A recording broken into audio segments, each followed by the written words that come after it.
11次盖帽，外星人文班遮天蔽日，区区9天，金刚狼华子奇迹复出。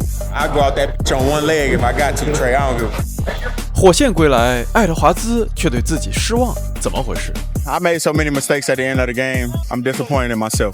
尼克斯的大胜还在继续，季后赛第17天都有些什么样有意思的小故事？大家好，这里是 Telfer， 我们一起挖掘真实励志有趣的篮球文化。你的点赞让我不停更新。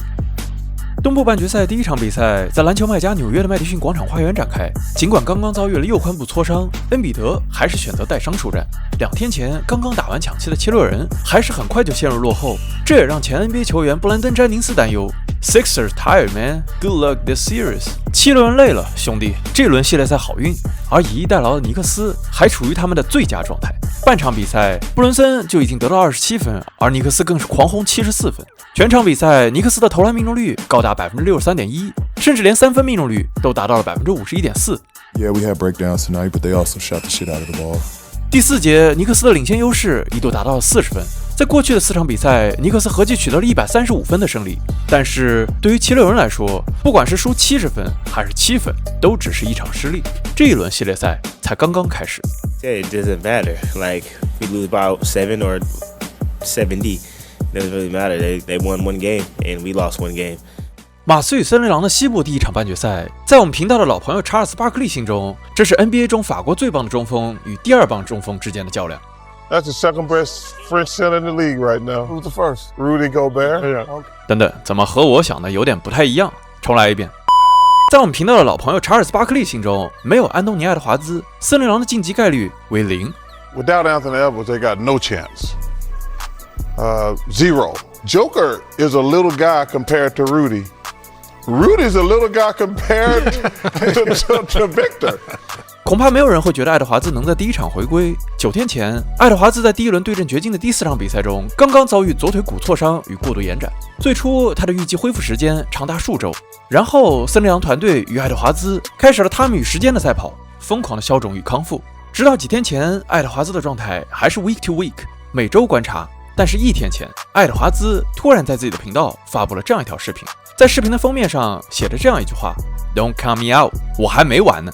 今天，爱德华兹参加了球队的投篮训练，但是甚至连队友朱利叶斯·兰德尔也不知道，爱德华兹是在为第一场比赛做准备。Last year, I'm on record calling him Wolverine. He's pushing for game 1? He's questionable tonight. Oh, I don't even know the injury report, man. See? 终于，今天比赛赛前 ，Shams 发布，爱德华兹准备出战第一场。爱德华兹的康复速度震惊了我们频道的老朋友、正义使者、辟谣班卡罗流汗怪病的 Brian Sutter 医生，这完全超出了他的医学常识。他惊呼 ：“Screw peptides and stem cells, give me some ant blood。”活性肽和干细胞都给我往后扫扫啊！给我来点蚂蚁血吧！众所周知 ，Ant-Man 蚁人或者 Ant 蚂蚁就是爱德华兹的绰号。这里 Sutter 医生是在感慨，爱德华兹的体内流淌着神奇的血液。阿迪达斯也专门发布了一条小短片，庆祝爱德华兹的回归，顺带宣传了一波他的团队鞋款 The Believe That One。 I'm about to be on some real kill everything in front of me time. Ant-Man is back, baby! He heard y'all love the album, the Anthony Edwards truth. So here he is with the mixtape for the streets. The Believe That One. 今天的比赛中，爱德华兹就穿上了一双白色的 Believe That One。第一节他替补上场，连得5分，帮助森林狼反超了比分。但是森林狼面对的是外星人文班亚马，他半场就送出了7次盖帽，这让曾经的 NBA 盖帽王霍华德也惊呼：半场7次盖帽也太离谱了。第4节，文班完成了他的第11次盖帽，创造了新的 NBA 季后赛的单场盖帽纪录。但是森林狼主帅克里斯芬奇并不认可，他觉得有几个盖帽其实就是干扰球。Yeah, he had a lot of block. He had a couple uncalled goaltendings too. 第4节，森林狼用里德换下戈贝尔，这使得文班不能一直守在篮下。而森林狼队年轻的小泰伦斯·香农完全不惧怕文班。He gonna have to block it every time. I ain't gonna stop going downhill. I know he ain't gonna block it every single time. I'm gonna dunk on him. 第3节，香农独得12分，他的表现让同为左手将的詹宁斯惊呼 ：“Terrence Shannon Jr. is nice, man, lefty。”兄弟，小泰伦斯·香农太棒，还是左手将。说到左手将，就不得不提到第3节独得9分的左手老将麦克康利。全场比赛，他的表现甚至超出了对面的另一名左手后卫全明星球员达隆·福克斯。An amazing basketball player, is an unbelievable winner. He competes no matter what the matchup is out there, so there's always a role for Mike Conley.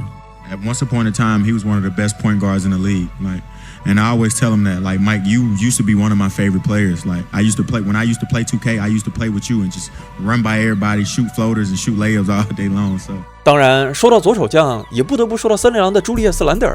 最后一节，兰德尔5投3中得到9分，下半场他得到全场最高的14分。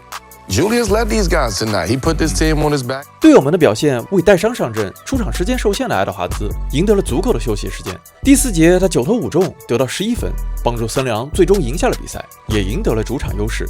客场火线复出，在有限的时间中拿下比赛。然而，全场13投8中，得到18分的爱德华兹居然对自己有点失望。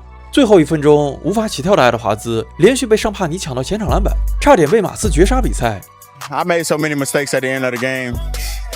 I'm disappointed in myself. In the last 2 minutes of the game, it wasn't. I gave up 2 offensive rebounds, turned the ball over. Yeah, I'll be better. 但是这样的英雄归来已经足够精彩了，不是吗？ I called him my hero before the game, man. 之后的季后赛还会发生什么？还会有什么样更有意思的小故事？就让我们拭目以待。